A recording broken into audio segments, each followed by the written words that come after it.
Hello friends, welcome back to my channel legal help in Hindi.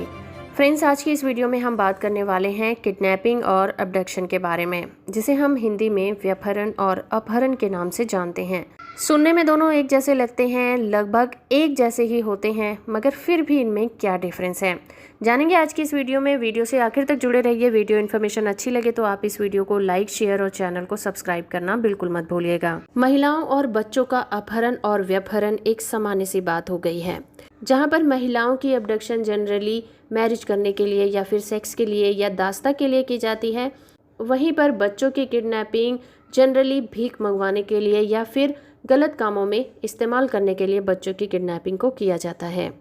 आजकल मुक्ति धन, जिसे हम फिरौती के नाम से जानते हैं, अपहरण उसके लिए भी किया जाना एक जनरल सी बात हो गई है। जिस तरह से इस तरह की घटनाओं में निरंतर वृद्धि होती जा रही है, तो अपराध को रोकने के लिए भारतीय दंड संहिता में व्यापक रूप से प्रोविज़न किए गए हैं। भारतीय दंड संहिता के सेक्शन 359 से लेकर 369 में इसके रिलेशन में कुछ उपबंध बताए गए हैं। जैसे अगर कोई भारत से किडनैपिंग करता है तो उसके लिए सेक्शन 360 डील करता है। वहीं अगर लीगल गार्डियनशिप के अंडर में किडनैपिंग की जाती है तो उसे सेक्शन 361 में डील किया जाता है। भीख मांगने के लिए जब बच्चों की किडनैपिंग की जाती है तो उसे सेक्शन 363A में डील किया जाता है। इसी तरह से अगर हत्या के लिए किडनैपिंग या फिर अबडक्शन किया जाता है तो उसे सेक्शन 364 में डील किया जाता है।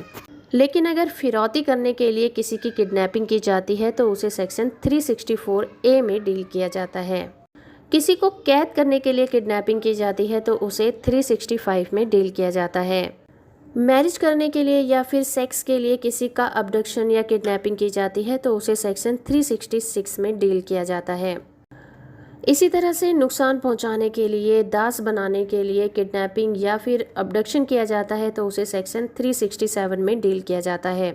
इसी तरह से जब किसी प्रॉपर्टी की चोरी करवाने के लिए बच्चों की किडनैपिंग की जाती है तो उसे सेक्शन 369 में डील किया जाता है। तो आईपीसी में ये थे कुछ सेक्शन जो कि अबडक्शन और किडनैपिंग को डील करते हैं। आइए अब जान लेते हैं इनकी डेफिनेशन के बारे में। सबसे पहले बात करते हैं व्यभिचार यानी कि किडनैपिंग की।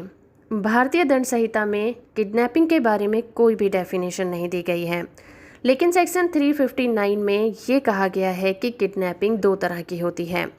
पहली तो भारत में से किडनैपिंग और दूसरी किसी लीगल गार्डियनशिप में से उसे किडनैप कर लेना। अगर हम किडनैपिंग की डेफिनेशन की बात करें तो ये रिलेटेड होता है बच्चों की चोरी से। किसी भी बच्चे की चोरी कर लेना जनरली उन मामलों में होता है जब उनसे भीख मंगवानी होती है या फिर उनके बदले में उनके पेरेंट्स से अच्छा खासा पैसा वसूलना होता है, या फिर उनको किडनैप करके उनके पेरेंट्स से अच्छा खासा पैसा वसूलना होता है, या फिर उनके द्वारा चोरी करवाना या फिर गलत कामों में इस्तेमाल करने के लिए बच्चों की चोरी की जाती है। इसी को हम किडनैपिंग के नाम से जानते हैं।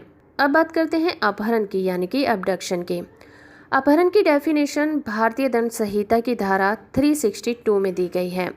इसके अनुसार अगर कोई व्यक्ति किसी व्यक्ति को किसी स्थान से जाने के लिए बल का प्रयोग करके उसे विवश करता है या फिर झूठ बोलकर उसे उकसाता है और वहां से ले जाता है तो ये माना जाता है कि उस व्यक्ति का अपहरण किया गया है।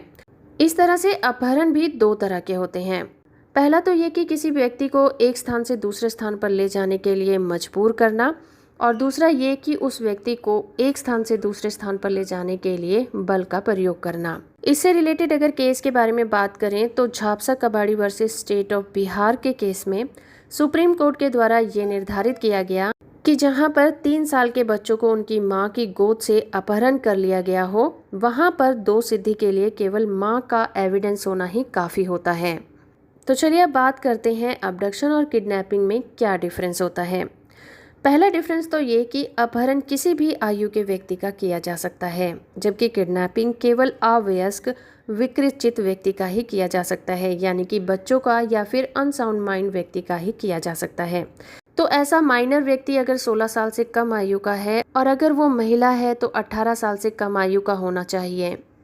दूसरा पॉइंट ये कि किसी भी व्यक्ति का अपहरण कहीं से भी किया जा सकता है, खुद ही किया जा सकता है, जबकि किडनैपिंग की बात करें तो किडनैपिंग किसी लीगल गार्डियनशिप की अभिरक्षा में कोई बच्चा है तभी किया जा सकता है, तभी माना जाएगा कि वो किडनैपिंग है। तीसरा पॉइंट ये कहता है कि अपहरण में बल और छल का प्रयोग होना जरूरी होता है, यही इसके आवश्यक तत्व होते हैं, जबकि किडनैपिंग में बल या छल का प्रयोग किया जाना जरूरी नहीं होता। चौथा और ज़रूरी पॉइंट ये कि अपहरण में अगर अपहरण होने वाले व्यक्ति की सहमति है तो अपहरण होना नहीं माना जाएगा, लेकिन किडनैपिंग में किडनैप होने वाला व्यक्ति अगर अपनी सहमति दे भी देता है तब भी उसकी सहमति की कोई इम्पोर्टेंस नहीं होती। तो इस तरह से ये था हमारा एक छोटा सा वीडियो अबडक्शन और किडनैपिंग के डिफरेंस के ऊपर। होप कि आपको ये वीडियो पसंद आया होगा। वीडियो इन्फॉर्मेशन अच्छी लगी है तो आप इस वीडियो को लाइक, शेयर और चैनल को सब्सक्राइब करना बिल्कुल मत भूलिएगा।